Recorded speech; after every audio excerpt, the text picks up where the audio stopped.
Majapahit adalah sebuah kerajaan yang berpusat di Mojokerto, Jawa Timur, Indonesia yang pernah berdiri dari tahun 1293 hingga 1527.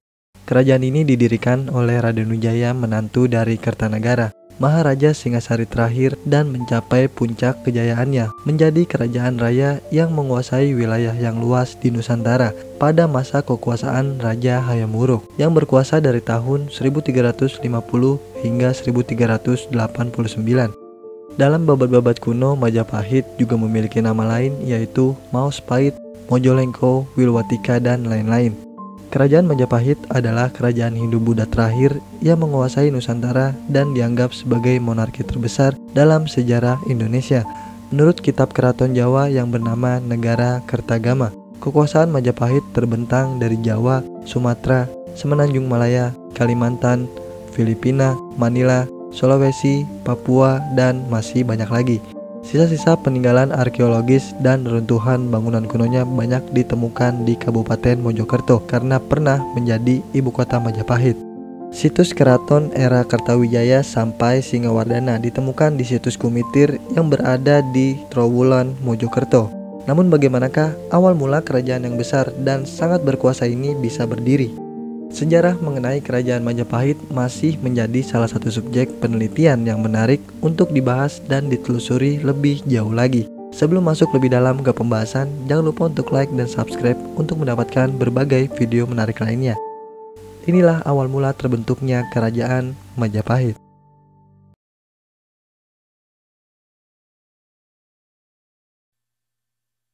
Sebelum berdirinya Majapahit, Kerajaan Singasari telah menjadi kerajaan paling kuat di Jawa.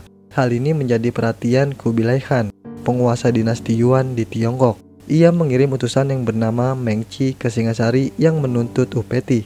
Kertanegara, penguasa kerajaan Singasari yang terakhir, menolak untuk membayar upeti dan mempermalukan utusan tersebut dengan merusak wajahnya dan memotong telinganya. Karena perlakuan dari Kertanegara, Kubilai Khan sangat marah dan lalu memberangkatkan ekspedisi besar ke Jawa pada tahun 1293 dengan membawa 20 hingga 30 ribu tentaranya untuk menginvasi dan membunuh Raja Kertanegara. Namun sebelum pasukan Mongol tiba di tanah Jawa, Jayakatwang, Adipati Kediri sudah menggulingkan dan membunuh Kertanegara. Jayakatwang adalah keturunan dari Raja Kertajaya, yaitu penguasa terakhir dari kerajaan Kediri yang telah dikalahkan pada tahun 1222 oleh Ken Arok yang lantas mendirikan kerajaan Tunapel atau Singasari. Namun daerah Kediri tidak serta-merta dihancurkan oleh Ken Arok karena seluruh rakyat Kediri diperintahkan oleh keturunan Kertajaya untuk mengakui kepemimpinan Singasari. Seiring berjalannya waktu, sejak 1271, salah seorang keturunan Raja Kertajaya yang bernama Jayakatwang memerintah sebagai adipati di Gelang-Gelang atau sekitar Madiun. Raja Kertanegara yang berkuasa di kerajaan Singasari antara 1272 hingga 1293 telah mengambil beberapa langkah untuk menjaga hubungan baik dengan Jayakatwang. Salah satunya adalah dengan menikahkan Jayakatwang dengan adiknya yang bernama Turuk Bali. Disebutkan pula dalam prasasti Kudadu dan prasasti Mula Malurung bahwa Raja Kertanegara menjadikan anak Jayakatwang yang bernama Ardaraja sebagai menantunya. Dengan begitu, Raja Kertanegara dan Jayakatwang sebenarnya memiliki hubungan kekerabatan, yakni sebagai ipar sekaligus besan. Akan tetapi atas hasutan patihnya, Jayakatwang bertekad akan membalas dendam kematian leluhurnya, yaitu Raja Kertajaya. Itulah yang menjadi penyebab Jayakatwang akhirnya memberontak untuk menyerang dan membunuh Kertanegara. Setelah berhasil membunuh Kertanegara atas saran dari penasehat kerajaan yang bernama Arya Wiraraja, Jayakatwang memberikan pengampunan kepada Raden Wijaya, menantu Kertanegara, yang datang menyerahkan diri. Kemudian Wiraraja mengirim utusan ke Daha, yaitu ibu kota kerajaan Kediri. Utusan tersebut membawa surat berisi pernyataan bahwa Raden Wijaya menyerah dan ingin mengabdi kepada Jayakatwang. Jawaban dari surat di atas disambut dengan senang hati. Raden Wijaya kemudian diberikan hutan di daerah Tarik. Ia menggunakan hutan itu untuk membangun desa baru dengan pelabuhan utama di Canggu, Mojokerto. Desa itu dinamai Majapahit, yang namanya diambil dari buah maja dan rasa pahit dari buah tersebut. Seiring berjalannya waktu, desa itu berkembang dan Raden Wijaya diam-diam dikuatkan dengan merebut hati penduduk dari Tumapel dan Daha. Niat balas dendam Raden Wijaya terbantu lebih cepat ketika pasukan dinasti Yuan tiba pada tahun 1293. Ketika pasukan Yuan tiba di Jawa, Raden Wijaya mengirim seorang utusan dari Madura dan memberitahu mereka bahwa Kertanegara telah tewas dalam kudeta istana dan perampas tahtanya yaitu Jayakatwang saat ini memerintah di tempatnya. Wijaya berusaha bersekutu dengan mereka untuk melawan Jayakatwang. Dia memberi pasukan Mongol peta daerah Kediri. Sebelumnya Raden Wijaya sudah beberapa kali berusaha menyerang Jayakatwang sendirian namun tidak berhasil, sampai kemudian dia mendengar tentang kedatangan dari pasukan Yuan. Raden Wijaya meminta bantuan mereka untuk mengalahkan dan membunuh Jayakatwang. Sebagai balasannya, Raden Wijaya berjanji akan tunduk pada kekuasaan Yuan dan juga menjanjikan upeti serta menghadiahi 2 orang putri jika tentara mereka berhasil menghancurkan Kediri. Kesepakatan pun telah terjadi. Seluruh pasukan Yuan dan Majapahit bergerak menuju Daha, ibu kota Kediri, tempat di mana Jayakatwang berada.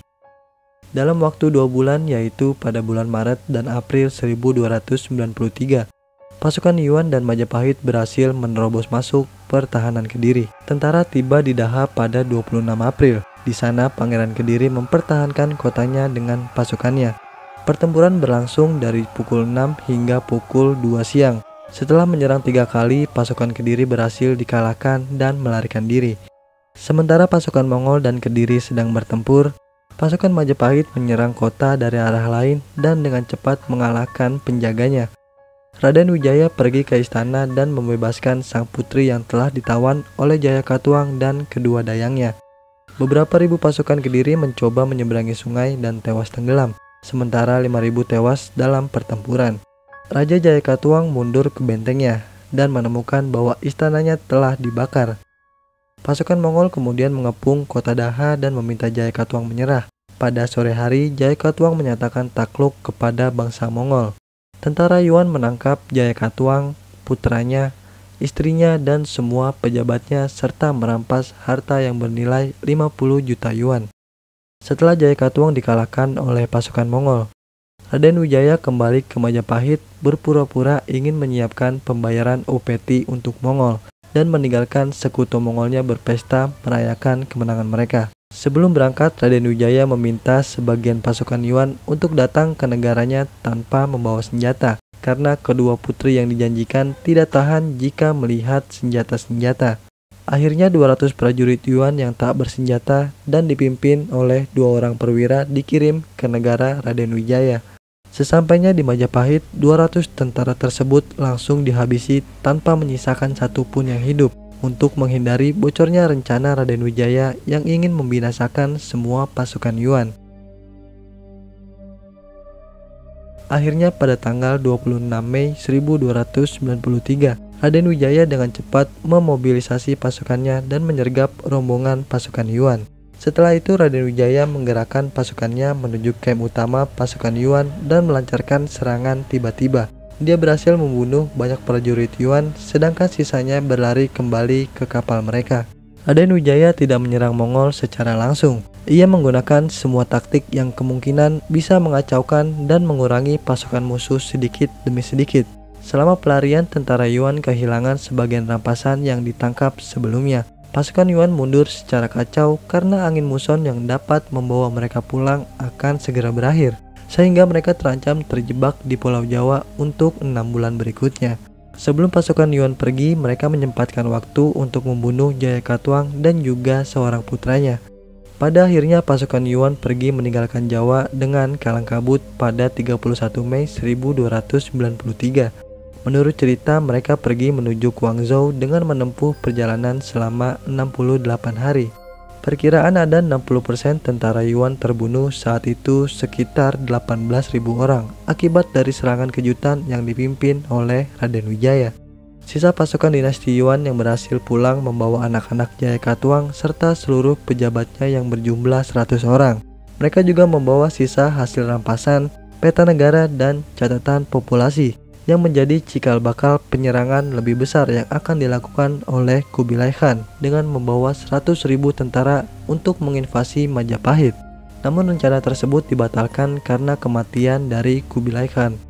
Setelah berhasil mengusir tentara Yuan dari Jawa, Raden Wijaya pun dinobatkan sebagai raja pertama dari kerajaan Majapahit pada tanggal 10 November 1293 dengan nama resmi Sri Kertarajasa Jayawardhana. Menurut beberapa sumber mengatakan bahwa Jawa diserang beberapa kali oleh Mongol, tetapi selalu berhasil digagalkan. Selain itu, prasasti Gunung Butak sepertinya menyebutkan bahwa Arya Adikara berhasil mencegat invasi laut dinasti Yuan selanjutnya dan mengalahkannya sebelum mereka sampai di tanah Jawa. Menurut negara Kertagama, Raden Wijaya meninggal dunia pada tahun 1309. Ia dimakamkan di Antahpura dan dicandikan di Simping, Blitar sebagai Harihara atau perpaduan Wisnu dan juga Siwa. Setelah kematiannya, tahta kerajaan Majapahit diturunkan kepada anaknya yang bernama Jayanegara sebagai raja penerusnya. Itulah kisah awal mula berdirinya kerajaan Majapahit yang telah menguasai wilayah Nusantara. Kalau mau ngomongin kerajaan Majapahit sampai berakhir masa kejayaannya itu panjang banget sob. Jadi sesuai sama poin video ini aja, yaitu kisah berdirinya kerajaan Majapahit. Oke deh, gue ucapin terima kasih buat kalian yang sudah menyempatkan waktunya untuk menonton video ini. Semoga video ini bisa menambah wawasan dan pengetahuan kalian tentang kerajaan Majapahit. Gue Yusuf, sampai bertemu di video selanjutnya.